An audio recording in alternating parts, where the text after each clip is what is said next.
of the process of reigniting Israel's sons. We want to take our place.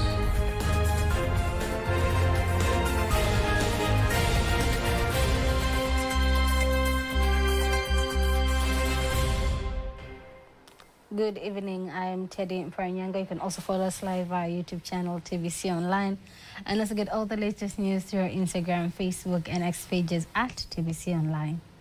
Vice President Dr. Philip Mpango urges Tanzanians living in Brazil to respect laws of that particular country and engage in businesses that are recognized legally. Dr. Mpango made the remarks when he was speaking with staff working at the Tanzanian embassy in Brazil, saying they should use business and education opportunities in Brazil to enhance bilateral relations between the two countries.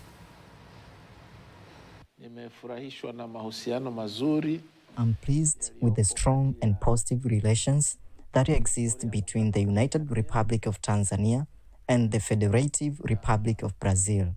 It is in our best interest to continue nurturing and strengthening these relations. Brazil, being a large nation with a significant population, representing a valuable market and a strategic partner for Tanzania. Brazil has made commendable progress in key sectors such as agriculture, research, industry, and the blue economy. These are areas of mature interest and great potential for collaboration. As such, it is our responsibility to actively promote and deepen our economic diplomacy with Brazil, leveraging these opportunities for the benefit of both nations. We recognize the vast potential for training and investment that Brazil offers. We must also learn from Brazil's expertise, especially in football, a sport in which Brazil has global recognition. By doing so, we can promote youth engagement, sports development, and employment creation. Furthermore, we must embrace technological advancement and invest in the growth of the IT sector to enable us to implement smart agriculture. Through shared knowledge and innovation, we can build a prosperous future for our nations. Let us continue to strengthen our friendship, expand our cooperation, and work together towards shared progress and development. Vice President urges Tanzania to strengthen economic diplomacy between Tanzania and Brazil and look for education opportunities as Brazil is advanced technologically. Dr. Mpango is representing President Samia Suluhu Hassan at the second Brazil and Africa Conference on Food Security and Rural Development. The Mbeki Foundation has brought its 14th annual Africa Day lecture series to Tanzania, urging renewed commitment to African Renaissance, marking a historic return to a country with deep ties to the life and legacy of former South African President Thabo Mbeki. Gervas Motabela's report is read by Lulua Mohammed. Africa Day is marked every 25th of May in commemoration of establishment of Organization of African Unity, OAU, in 1963, now African Union.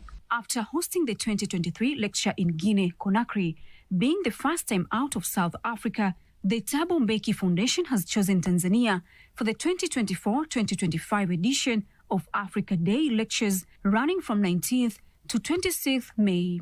The former president of South Africa, Thabo Mbeki, urges African leaders to drive African Renaissance in order to achieve continental transformation. And to be part of the process of reigniting Israel's sons.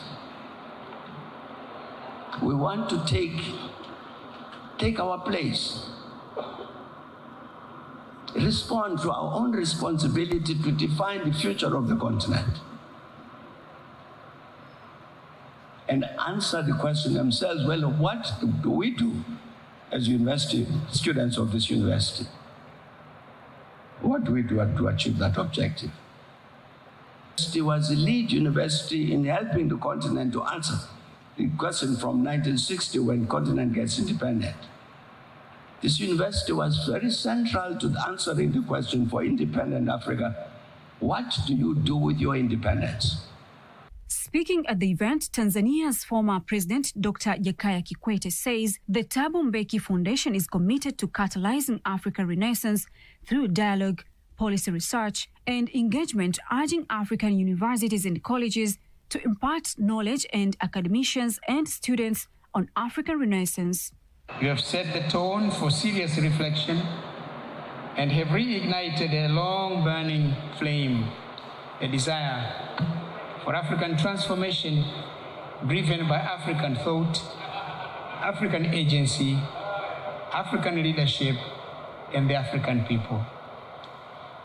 The winds of change are gathering storm across the continent, but what Africa needs now is not cosmetic reforms, not rhetoric, but profound structural and ideological transformation that redefines governance, economic models, and intellectual production on African terms. Contributing at the lecture, some participants say there is a need for academicians to play their roles in showing and highlighting the importance of effective leadership in Africa. We are honored to once again partner and collaborate with the foundation in this movement which aims to place Africa on the path of sustainable and equitable growth. That we must create the conditions to rely on ourselves, to clothe ourselves, to feed ourselves, to transport and heal and educate ourselves. I believe dialogue is critical. South Africa would not have found its liberation without dialogue amongst people. We spend a lot of time as a foundation mediating in conflict situations, and our sense is dialogue is more important than anything else. The Mbeki Foundation, inaugurated in 2010, has a week-long program in Tanzania that include engagements with universities, business leaders, and citizens across Dar es Salaam and Morogoro. The foundation will have main public lecture on Saturday, May 25th at Julius Nyerere International Convention Center. Lulua Mohammed, TBC News. As Africa is about to celebrate Africa Day, the bilateral ties between Namibia and Tanzania are being hailed as exemplary, particularly following the recent state visit by Namibian President Netumbo Nandi-Ndaitwah to Tanzania. Speaking in an exclusive interview with GBC, retired Ambassador Christopher Liundi elaborated on the long-standing historical ties between the two countries, highlighting how they have been mutually instrumental in supporting each other through key moments from the liberation struggles to current efforts in economic and diplomatic cooperation. The ambassador noted that Tanzania's support for Namibia's independence through hosting exiled Namibian freedom fighters and backing SWAPO during the liberation struggle laid a strong foundation for the enduring relationship the two nations enjoy today. My own personal view, I've been to Namibia, I've seen how Namibians operate and work. First of all, I must congratulate them for having a president who is a lady, and it's very good. It shows still that the respect for women is growing in Namibia, and this is very exemplary. So when the two great grand women meet, that is Tanzanian president and Namibian president meet, to us we expect a lot more than we expect. As African nations prepare to commemorate African Liberation Day, marking the continent's enduring struggle against colonialism and self-determination, the Russian Federation underscores its historical and ongoing commitment to supporting Africa's development. Here are more details with Kanki Magomore. Russia's engagement with Africa dates back to the Soviet era, during which it provided support to armed colonial movements across the continent. As Africa is about to commemorate Africa Day, Russia continues to strengthen its ties with African nations through various initiatives. Speaking in a Zoom meeting, the head of the Federal Agency for the Commonwealth of Independent States, Compatriots Living Abroad and International Humanitarian Cooperation, Yevgeny Primakoch, says trade between Africa and Russia reached $27.8 billion in 2024, reflecting 13% increase from the previous year. There are still many projects within BRICS. Many projects are dealing with the cultural exchange, scientific exchange, and transfer of knowledge. The projects that are headed by Russia, guided by Russia, together with Россотрудничество, with our agency and cultural exchange, movie forums like Russian Seasons, for example, a great festival of ballet in first line and music. The growth is attributed to expanded exports of grain, energy and fertilizers, as well as collaboration in digitalization, tourism and education. And it's good opportunity for us to clear the Russian point of view on relations between Russia and Africa, point of view on cooperation between our countries in the cultural sphere, in scientific, educational sphere, and something like this. And it's a good opportunity, and we are absolutely happy your interest for it. Shared history, and it shows the commitment of Russia with Africa and Tanzania. And it's a moment of honor having a dialogue with Russia, speaking about African matters, about Tanzanian matters. As you know, the situation of the world, the geopolitical tension are shifting. Russia and Tanzania share a long history of diplomatic relations established in 1961. The partnership has been Asian and culture.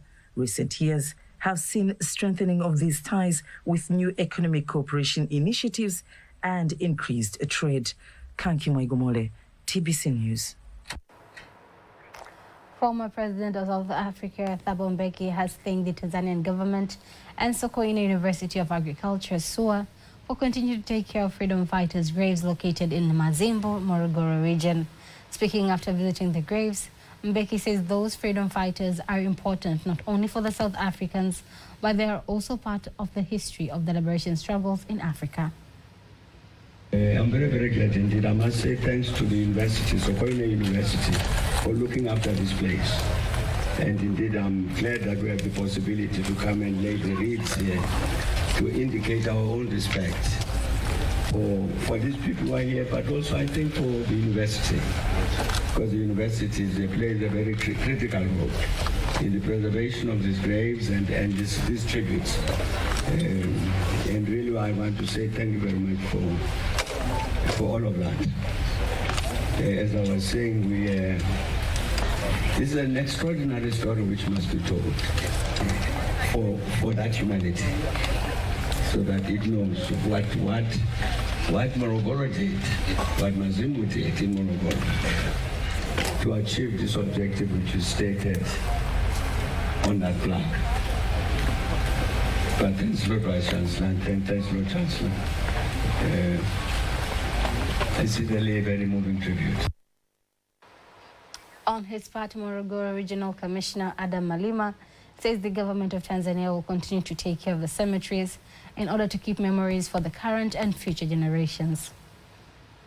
Those common objectives that we had so many years ago, and I note from the dedication on the wreath, it says of our time. It's specific of that particular time. And I thank you for reminding those of that generation and those of the present generation that liberation struggle was something that was a common objective for Africa and the entire humanity at that time.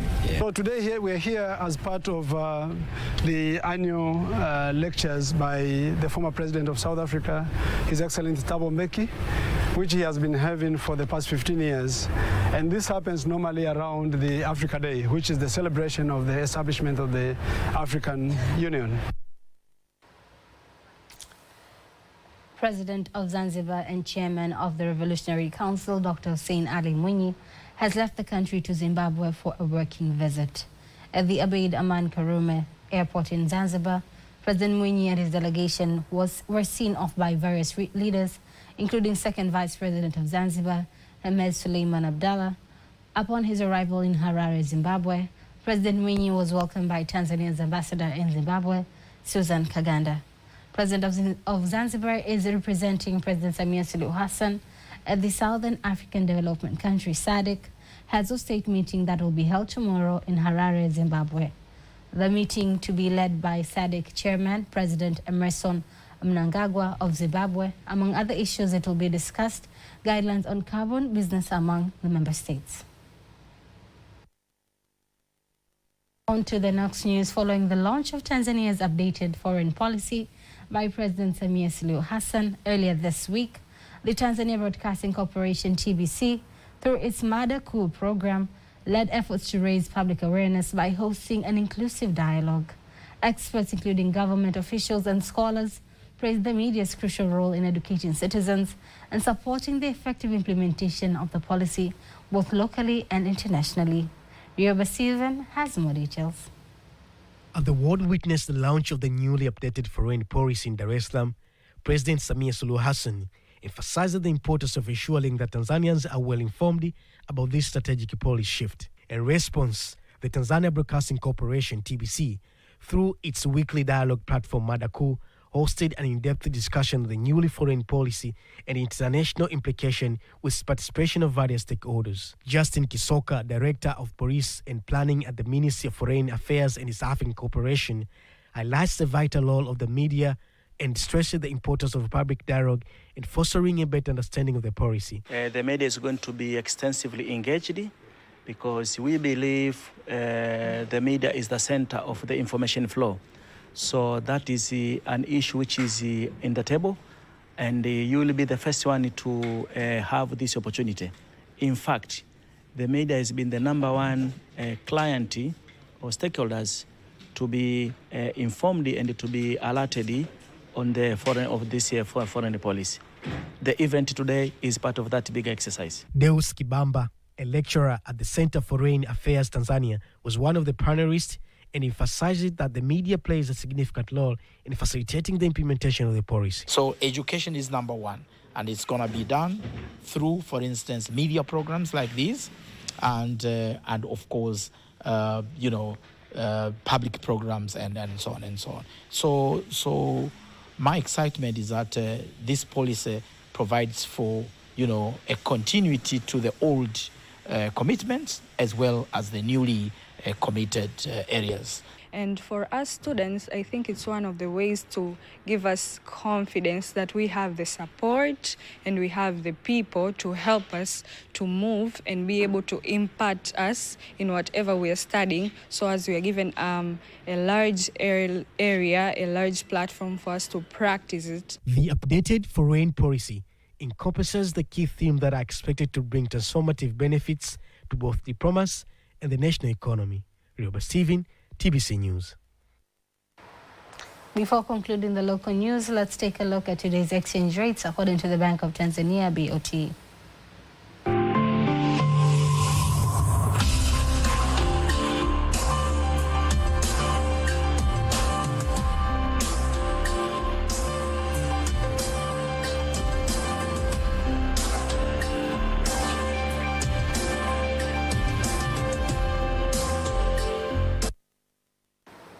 Don't miss TBC News every weekday to know all the latest in exchange rates. Time now for all the latest in international news.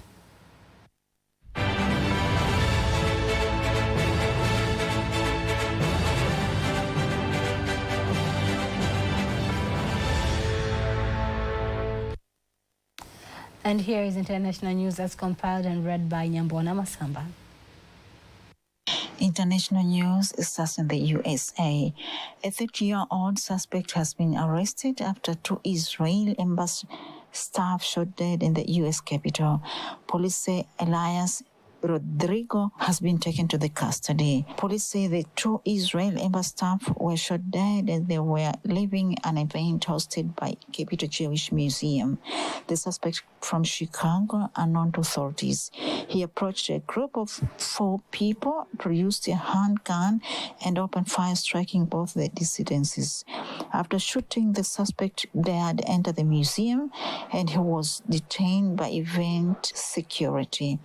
Once in handcuff, the suspect identified where he discarded the weapon, and that weapon had been recovered, and he implied he had committed the event.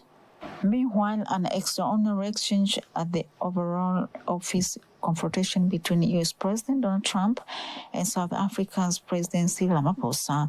The meeting was expected to be tense after Trump obviously suspended all aid to the country and allowed White Africano farmers to settle in the US as refugees. But on Wednesday, they escalated as Trump repeating false claims that genocide against white African farmers, and had a video newspapers to show during a live news conference. Ramaphosa told Trump what he's showing is not his government policy. Record floods has swept the east coast of Australia, when 3 people died and many others missing. Thousands have been forced from their homes and many hundred have been rescued in New South Wales, the country's most popular state. Roads are submerged and towns cut off. 4 months of rains has fallen over 2 days in some areas, and more heavy rain is expected to follow some island regions over coming days. Emergency authorities are rescuing people by boats and helicopters, and more than 140 flood warnings are in place. Flood waters are continuing to rise, but rivers are peaking to flood level around the city of Tare. To India, in northern India, torrential rains and storm winds has been battered the state of Uttar Pradesh, causing crash from trees, uprooted, damaging infrastructure and injuring several people. From the capital, New Delhi's transmission tower collapsed and other buildings were damaged in the storms. In China, a roof of a 750-odd-year tower has collapsed in eastern China, forcing tourists to flee. No one reported has been injured after hundreds of towers fell from the building. The Ming Dynasty Drum Tower is a popular tourist site in Anhui province and was renovated last year. That was international news. Sports news up next.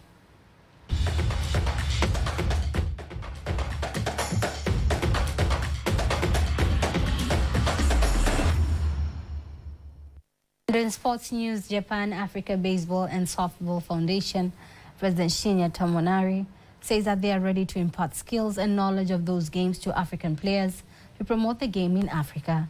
Speaking to TVC in Dar es Salaam, President Tomonari insisted that if Tanzanian baseball and softball players want to play professionally in Japan, they need to learn and develop concentration and discipline of the games. Japan, world ranking in softball is #1 in the world. So we have a lot of knowledge, we have a lot of skill to train the softball members, and also it is called the baseballership education. Baseballership is a culture of Japanese baseball, not to only skill up or train the ability, but also mentality. The slogan of baseballership is a discipline, respect, and justice. I do hope they can show their discipline, respect, justice in Japan. That is sports news, and now before we conclude the news bulletin for tonight, let's take a look at today's weather forecast for the next 24 hours. Hello dear viewers, it's me Joyce Makwata from Tanzania Meteorological Authority, and this is 24 hours weather forecast starting from tonight.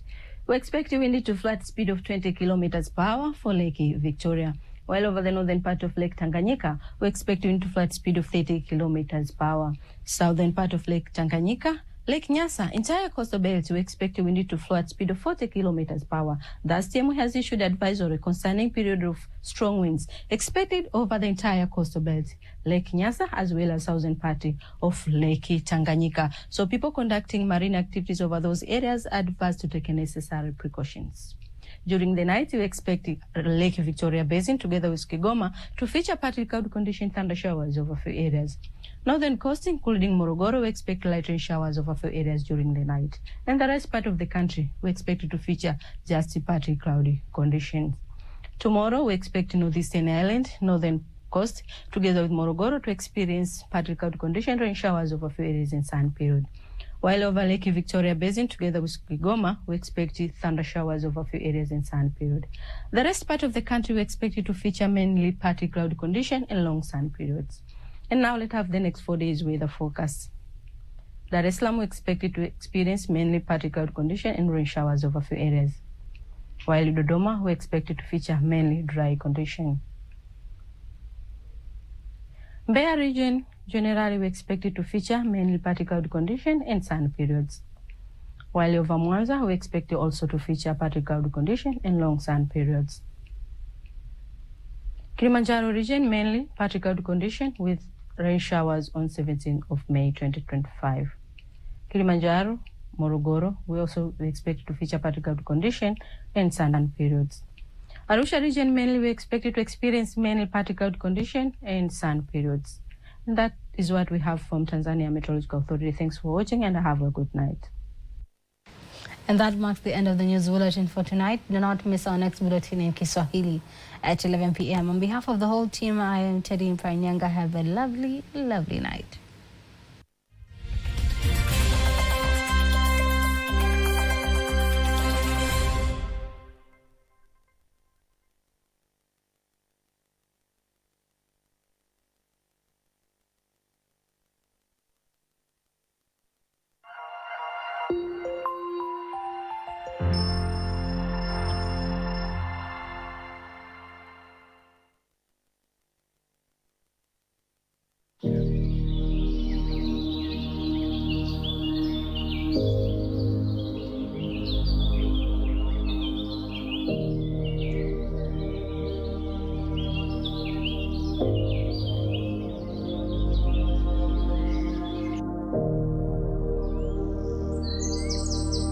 Siku ya nyuki ulimwenguni huadhimishwa kila mwaka, ambapo siku hii Anton Jansa, mwanzilishi wa ufugaji nyuki, alibatizwa mwaka 1734 kwa ufugaji wake wa nyuki. Madhumuni ya siku ya kimataifa ya nyuki ni kutambua jukumu la nyuki na uchavushaji kwa mfumo ekolojia. Ndipo nchi wanachama Umoja wa Mataifa ziliidhinisha pendekezo la kutangazwa Mei 20 kila mwaka kuwa siku ya nyuki duniani.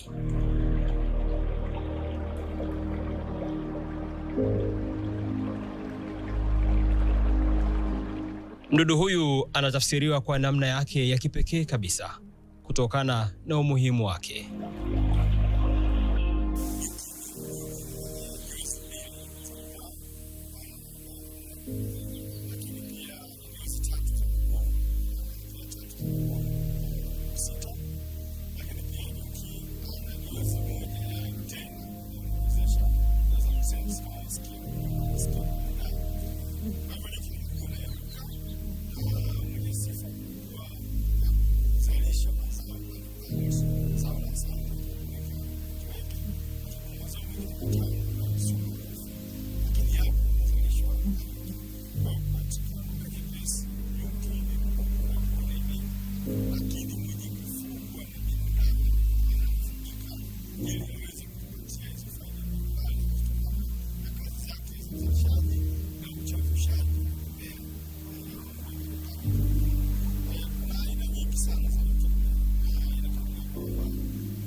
Umuhimu wa nyuki ndio unafanya iwekwe nguvu kubwa kote duniani kuhakikisha yanawekwa mazingira bora ya yeye kuwepo na kuishi salama.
Nyuki huleta mazao mengi kwa jamii ambayo inamzunguka, na jamii hiyo ikiyafurahia na kuyatumia mazao hayo.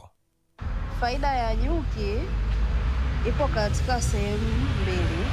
Kuna faida ya nyuki kwa binadamu, lakini kuna faida ya nyuki katika mimea. Tukizungumzia kwa binadamu, inaongeza uchumi wa mmoja mmoja, lakini pia kwa vikundi na kwa jamii kwa ujumla. Lakini tunapozungumzia faida ya nyuki kwa upande wa mimea, ni kuongeza ile bioanuwai ya misitu kutokana na uwezo wa nyuki katika uchavushaji. Nyuki ni mdudu pekee ambaye ana uwezo mkubwa wa uchavushaji kuliko mdudu yoyote yule duniani.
Asali imekuwa ikiongeza kipato kwa mtu mmoja mmoja, lakini pia kwa jamii zote nzima kwa ujumla. Kupitia zao la asali watu wamejiajiri kufanya biashara mazao ya asali, wengine wamekuwa wakiuza ndani na nje ya nchi, lakini kupitia asali tunaona watu wengi wameweza kujenga, watu wengi sasa hivi wameweza kusomesha watoto kupitia biashara ya asali. Lakini tunapoongelea kiafya, asali imekuwa ikitumika kama tiba kwa magonjwa mbalimbali ikiwemo kifua, ambao watu wanatengeneza ambao ni syrup, wengine wanatumia kwa kuchanganya na limao, wakachanganya na kitunguu au katumia asali yenyewe. Imekuwa kutokana na antibakteria iliyomo ndani ya asali ambayo ina uwezo mkubwa wa kupambana na magonjwa mbalimbali ndani ya miili yetu. Kwa hiyo asali imekuwa na faida kubwa kwa watu wenye matatizo ya vidonda vya tumbo, kwa watu wenye matatizo ya vidonda vya operation.